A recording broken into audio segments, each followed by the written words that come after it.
अस्सलाम वालेकुम व्यूअर्स, मेरा नाम है मोहम्मद अजीम और आप देख रहे हैं इस वक्त कैच आउट शो। तो व्यूअर्स, दिन भर की बड़ी बड़ी ब्रेकिंग न्यूज़ लेकर मैं आपकी खिदमत में हाजिर हूं और सबसे पहले मैं आपसे बात करने जा रहा हूं हारिस रऊफ और नसीम शाह की इंजरी के हवाले से कि उनकी इंजरी के बारे में जो वो क्या बताया जा रहा है अब, और उनको जो है वो कोई बॉलर जो है वो रिप्लेस भी करने जा रहे हैं एशिया कप में। कौन से बॉलर के जो है वो नाम निकल कर आ रहे हैं वो आपके साथ शेयर करने जा रहा हूँ। और दूसरे नंबर पर मैं आपसे बात करने जा रहा हूँ कि एक दफ़ा फिर जो है वो बाबर आजम ने प्लेयर ऑफ द मंथ का अवार्ड जो है वो अपने नाम कर लिया है। और इस पर बात करने जा रहा हूँ कि क्या अब जो है वो पाकिस्तान के चांसेस हैं एशिया कप के फाइनल में जाने के लिए या कि नहीं, क्योंकि इंडिया और श्रीलंका का जो है वो आज मैच चल रहा है। इसके ऊपर भी थोड़ी सी बात करने जा रहा हूँ, मगर उससे पहले अगर आप मेरे चैनल पर नए हैं तो मेरे चैनल को सब्सक्राइब कर लें और साथ लगे बेल आइकन को दबाकर ऑल पर क्लिक कर लें ताकि मेरी हर आने वाली वीडियो का नोटिफिकेशन और हर आने वाली न्यूज़ का नोटिफिकेशन आपको मिलता रहे। तो व्यूअर, सबसे पहले मैं आपसे बात करने जा रहा हूँ हारिस रऊफ और नसीम शाह की इंजरी के ऊपर कि उनको जो है वो अब बताया जा रहा है कि उनकी इंजरी जो है वो कुछ ठीक नहीं लग रही है और हो सकता है कि वो एशिया कप का जो है वो फाइनल भी ना खेल सकें। उनकी जो है वो इंजरी इतनी जो है वो सीरियस हो चुकी है और नसीम शाह को जो है वो उनको कंधे की बहुत ही ज़्यादा जो है वो तकलीफ है, जिसकी वजह से वो कल जो है वो अपने ओवर भी जो है वो पूरे ना करवा सके और उनको पहले ही जो वो स्टेडियम से बाहर जाना पड़ा। और हारिस रऊफ की जो इंजरी बताई जा रही है वो उनको बताया जा रहा है कि उनकी पसलियों में दर्द है। उनको कोई इतनी जो है वो सीरियस इंजरी नहीं है, लेकिन उनकी सिर्फ जो है वो पसलियों में कुछ जो है वो तकलीफ है, जो कि हो सकता है कि कुछ दिनों में जब वो रिकवर कर जाएं और हो सकता है कि वो अगर ठीक हो गए तो अगर पाकिस्तान फाइनल में पहुंच जाता है एशिया कप में तो वो हमें जो है वो दोबारा टीम में जो वो दिखाई दें। और अब जो है वो इनकी रिप्लेसमेंट भी जो है वो पाकिस्तान ने पाकिस्तानी सिलेक्शन कमेटी को जो है वो भिजवा दी है कि उनको जो है वो शाहनवाज धानी और जो है जमान खान, ये दो बॉलर जो है वो उन्होंने बुलवाए हैं। और ये बताया जा रहा है कि ये बॉलर जो है वो अगर पाकिस्तान फाइनल में जो है वो पहुंच जाता है एशिया कप में तो फिर जो है वो ये इनको पाकिस्तान से जो है वो बुलाया जाएगा। और अब जो परसों जो है वो मैच होने जा रहा है पाकिस्तान और श्रीलंका के दरमियान, उसमें जो है वो पाकिस्तान जो है वो कोई भी ऐसी जो है वो रिप्लेसमेंट नहीं करने वाला। उसमें जो बेंच पर बैठे हुए हैं बॉलर और जो बेंच पर जो है वो खिलाड़ी बैठे हुए बैट्समैन, उनको ही जो है वो रिप्लेस करेगा। और अगर पाकिस्तान जो है वो फाइनल में पहुंचता है तो फिर जो है वो पाकिस्तान इनको जो है वो जमान खान को और शाहनवाज धानी को जो है वो बुलवाएगा और फिर फाइनल में जो है वो इनको हारिस रऊफ को और नसीम शाह को, ये दो प्लेयर जो है वो रिप्लेस करेंगे। और अब देखने वाली बात यह है कि ये शाहनवाज धानी और जमान खान जो है ये क्या हारिस रऊफ और नसीम शाह को जो है वो इनकी कमी पूरी कर पाएंगे या नहीं। अब ये जब आगे चलकर जो है वो अगर मैच होते हैं, अगर पाकिस्तान फाइनल में जाता है तो फिर जो है ये देखा जाएगा। और मुझे लगता है कि जमान खान जो है वो हारिस रऊफ की जो है वो कमी तो शायद जो है वो ना महसूस होने दें, लेकिन नसीम शाह की कमी जो है वो पाकिस्तान ज़रूर जो है वो महसूस करेगा। क्योंकि शाहनवाज धानी अच्छे बॉलर हैं, उनको मैं बुरा नहीं कह रहा, वो भी बहुत ही अच्छी जो है वो लाइन और लेंथ पर बॉलिंग करवाते हैं और उन्होंने काफ़ी जो है वो वनडे खेले भी हुए हैं पाकिस्तान की तरफ से, वो भी अच्छी बॉलिंग करवा सकते हैं। लेकिन वो जो है वो नसीम शाह की रिप्लेसमेंट जो है वो बिल्कुल नहीं बनती। नसीम शाह की कमी जो है वो पूरी नहीं कर सकते। अल्लाह करे कि वो अच्छी परफॉर्मेंस दिखाएं और अगर पाकिस्तान फाइनल में पहुंचता है तो शाहनवाज धानी भी जो है वो अच्छी परफॉर्मेंस दिखाएं और वो भी विकेटें पाकिस्तान को जो है वो लेके दें। लेकिन नसीम शाह की कमी जो है वो पाकिस्तान को ज़रूर महसूस होगी और जमान खान जो है वो हारिस रऊफ की जो है वो कमी बिल्कुल जो है वो महसूस नहीं होने देंगे। क्योंकि एक तरफ उनके फेवरेट प्लेयर शहीन शाह अफरीदी जो है वो उनके साथ ही होंगे, जो कि लाहौर कलंदर में उनके कप्तान होते हैं, तो वो उनको जो है वो बहुत गाइड करते हैं, जो उनको जो है वो बहुत ज़्यादा सपोर्ट करेंगे उसमें। तो इसलिए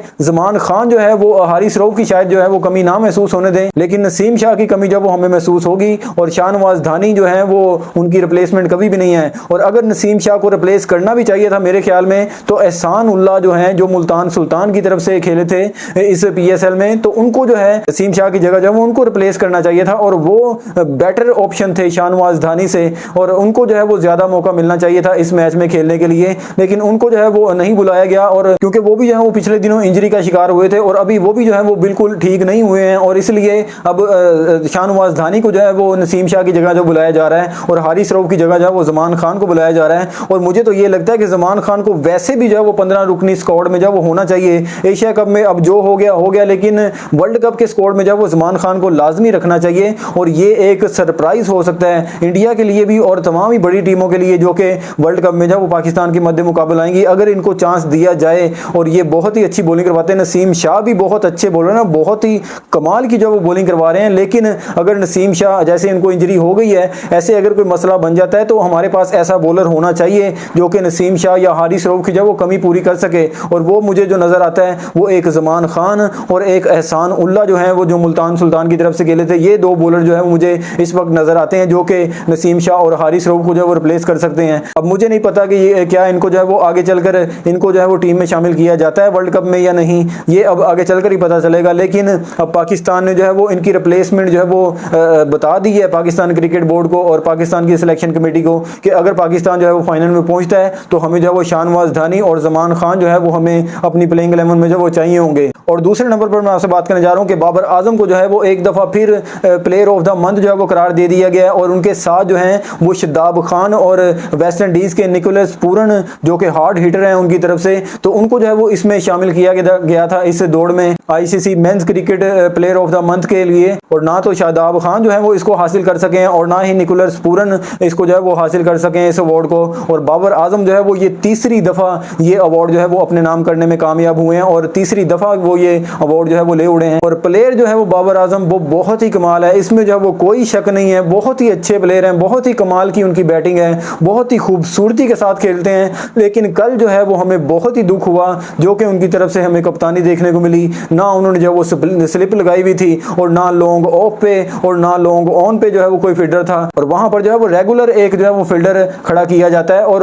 क्योंकि वहां पर जो है वो ज्यादा कैचेस आते हैं और ऐसे ही हमें जो है वो कल देखने को भी मिला है कि विराट कोहली के भी जो है वो यहाँ वहां पर जो है वो कैच गिरे हैं, लॉन्ग ऑफ पे भी गिरे हैं और लॉन्ग ऑन पर भी जो है उनके कैचेस गिरे हैं, वहां पर जो है वो हमारा कोई फील्डर ही नहीं था। इसलिए बाबर आजम की तरफ से जो है वो थोड़ा सा दुख हुआ है कल उनकी कप्तानी को देखकर। लेकिन उम्मीद है कि अगले आने वाले मैचेस में जो है वो अच्छा कमबैक करेंगे और अच्छे परफॉर्मेंस जो है वो दिखाएंगे। और पाकिस्तान के एशिया कप के फाइनल में जाने के जो है वो चांस कितने हैं, बहुत ही कम चांस जो है वो अब रह चुके हैं पाकिस्तान के, क्योंकि आज जो श्रीलंका का और इंडिया का मैच खेला जा रहा है, अगर इंडिया जो है वो श्रीलंका को हराता है तो फिर पाकिस्तान के चांसेस जो है वो बरकरार रहेंगे और फिर पाकिस्तान भी जो है वो श्रीलंका को हराएगा तो फिर आराम से जो है वो पाकिस्तान फाइनल के लिए जो है वो क्वालिफाई कर जाएगा। अगर आज जो है वो इंडिया हार जाता है, जो कि बहुत ही बुरी परफॉर्मेंस है वो आज इंडिया की तरफ से देखने को मिली है कि 215 का या पता नहीं 16 का जो है वो उन्होंने टारगेट दिया है श्रीलंका को और जिस पर जो है वो उन्होंने अपनी इनिंग में जो वो 3 आउट कर लिए हैं, लेकिन 50 के करीब जो है वो स्कोर भी हो चुका है। तो इसमें अब कोई पता नहीं है कि श्रीलंका जीतता है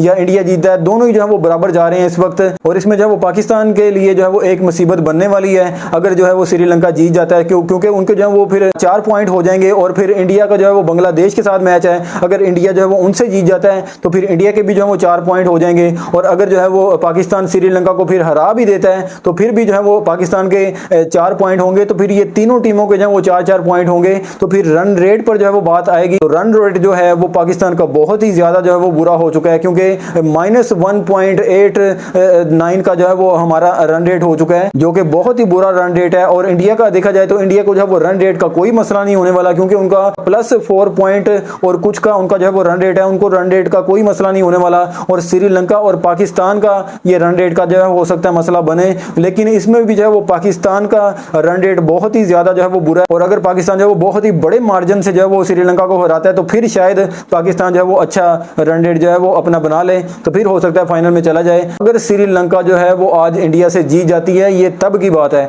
और अगर इंडिया श्रीलंका को आज हरा देती है तो फिर जो है वो पाकिस्तान के चांसेस जो है वो बरकरार हैं। फिर पाकिस्तान ने सिर्फ यही करना होगा कि श्रीलंका को हराना है, तो फिर पाकिस्तान जो है वो फाइनल में पहुंच जाएगा। अगर श्रीलंका आज जीत जाता है तो फिर पाकिस्तान के जो है वो रन रेट पर बात आएगी। अगर पाकिस्तान फिर श्रीलंका को हरा भी देता है तो फिर ये हो सकता है कि पाकिस्तान जो है वो एशिया कप से जो है वो बाहर हो जाए और एशिया कप में फाइनल में ना जा सके। और एक ये भी चांस बनता है कि अगर आज जो है वो इंडिया श्रीलंका से हार जाती है तो फिर इंडिया जो है वो अगला मैच बांग्लादेश से भी हारे तो फिर पाकिस्तान जो है वो श्रीलंका को हराकर और फिर फाइनल में जा सकता है और फिर श्रीलंका और पाकिस्तान का फाइनल होगा। तो ऐसा जो है वो हो सकता है, एक चांस ये भी बन सकता है जो कि बहुत ही मुश्किल है। और इंडिया जो है वो बांग्लादेश से जो है वो हारने वाली टीम नहीं है, बांग्लादेश की बहुत ही कमजोर टीम है इंडिया के मुकाबले, और इसलिए इंडिया जो है वो बांग्लादेश से जो है वो हारता हुआ नजर नहीं आ रहा। लेकिन श्रीलंका के खिलाफ ये जो मैच चल रहा है इसमें जो वो काफी बुरी परफॉर्मेंस देखने को मिली है इंडिया की तरफ से, और श्रीलंका जो है वो अब बैटिंग कर रहा है और इतना बड़ा टारगेट नहीं है। और लेकिन श्रीलंका के 3 आउट भी हो चुके हैं 10 ओवरों से पहले,